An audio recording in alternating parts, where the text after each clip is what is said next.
Siguro po, Director Feliciano, basic muna tayo, review muna po tayo. Marami pa rin nalilitong mga kababayan, lalo na yung mga first-timer, nakukuha ng passport or ng visa, kala nila pareho lamang. Ano po ba nga ang pagkakaiba ng visa at ano po ang passport? Okay.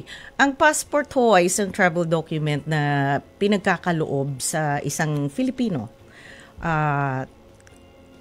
Whereas the Philippine visa is a document that is granted to a foreigner, an alien who wishes to come and enter the country for various purposes like tourism, business purposes, etc.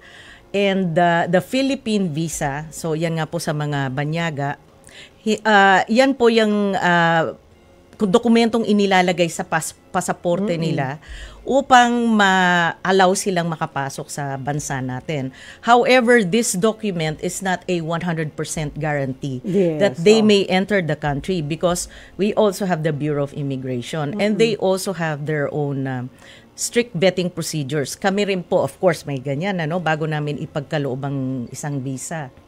Ang BI din po, pagdating, nagko-conduct din po sila ng sarili nilang vetting procedure. So, if they don't meet the necessary criteria, if there are some derogatory information about them, they may be denied entry into the country.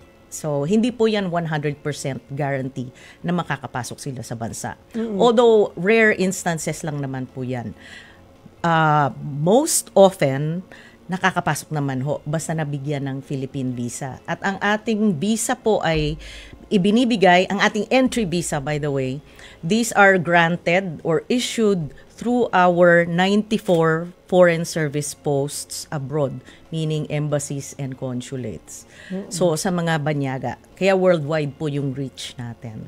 So yun po yung distinction. Ang Philippine passport ay para sa mga Pilipino, ang visa ay para naman sa mga banyaga, aliens, foreigners.